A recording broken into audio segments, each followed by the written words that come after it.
Welcome to Canada, a country defined by vast distances and powerful natural forces. From towering mountain ranges carved by ice to endless forests and freshwater lakes stretching to the horizon, Canada holds some of the most diverse landscapes on Earth.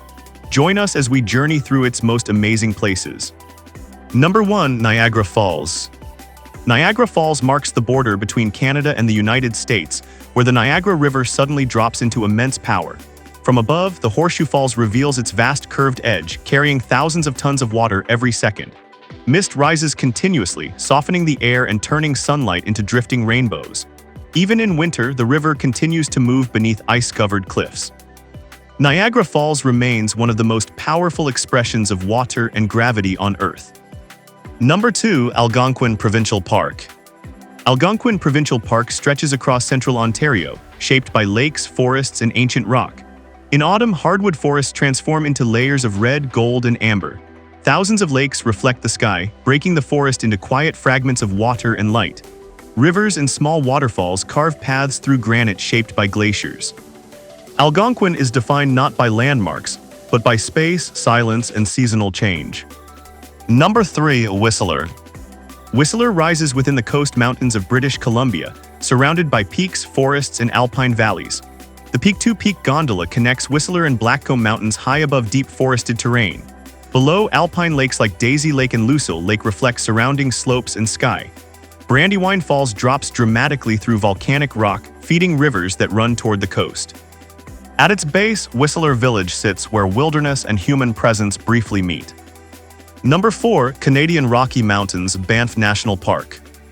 The Canadian Rocky Mountains rise sharply through western Canada, forming one of North America's most dramatic mountain systems.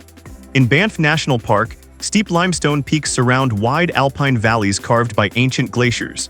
The Icefields Parkway cuts through the mountains, connecting Banff and Jasper along a corridor of peaks and icefields.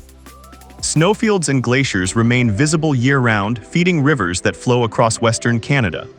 The Rockies define Canada's western horizon, shaped by uplift, ice, and immense geological time. Number 5. Emerald Lake Yoho National Park. Emerald Lake lies within Yoho National Park, surrounded by dense forest and steep mountain walls. Its striking green color comes from glacial silt suspended in the water, reflecting light throughout the day. A wooden footbridge spans the narrow section of the lake, connecting shoreline trails. Evergreen forest presses close to the water's edge, framing the lake in deep green tones. Emerald Lake feels contained and intimate, a quiet contrast to the vast Rockies around it. Number 6. Vancouver. Vancouver sits between the Pacific Ocean and the coast mountains, where city and landscape exist side by side. Glass towers rise along the waterfront, reflecting mountains, sky, and sea. Stanley Park extends into the harbor, its forested peninsula separating city streets from open water. The Lions Gate Bridge connects the city to the North Shore Mountains across Burrard Inlet. Vancouver is defined not by distance from nature, but by how closely it lives beside it. Number 7. Cabot Trail, Cape Breton Island. The Cabot Trail curves along the northern edge of Cape Breton Island, following cliffs that drop directly into the Atlantic Ocean. The road winds through Cape Breton Highlands National Park, where mountains meet the sea. Steep headlands and forested slopes frame the coastline in long, continuous curves. The Skyline Trail reveals open views across the Gulf of St. Lawrence. Cabot Trail remains one of Canada's most scenic coastal drives, shaped by motion, height, and open sea. Number 8. Quebec City, Old Quebec. Quebec City stands above the St. Lawrence River, its historic core enclosed by stone walls. Château Frontenac dominates the skyline, rising above Old Quebec as a national landmark. Narrow cobblestone streets wind through Lower Town, lined with preserved stone buildings. Fortified walls reflect the city's role as a strategic stronghold during colonial times. Quebec City preserves a rare blend of North American scale and European formality.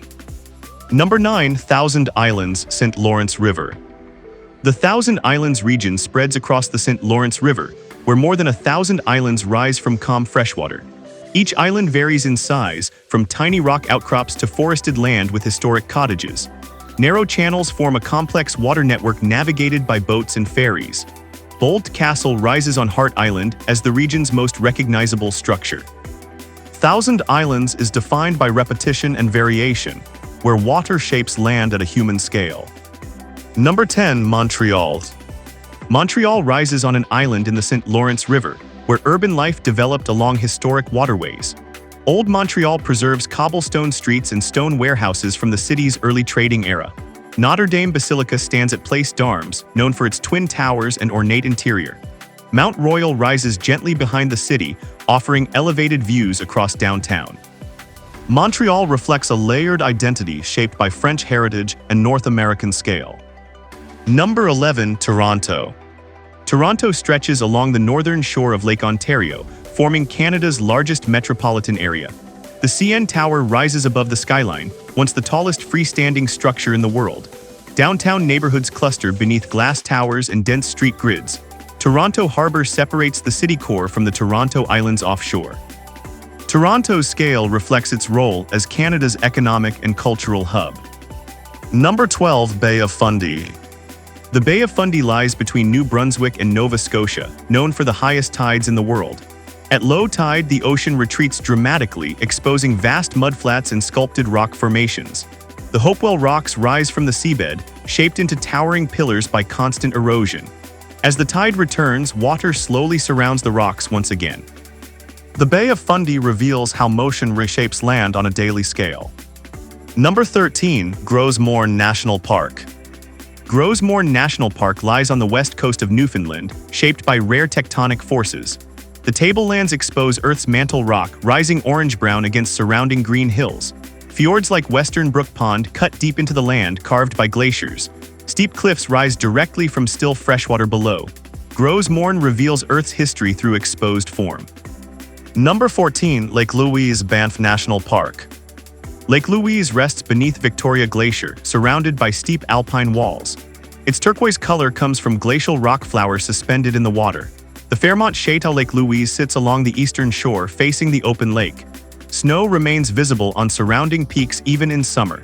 Lake Louise is defined by clarity of water, air, and scale. Number 15. Peggy's Cove, Nova Scotia.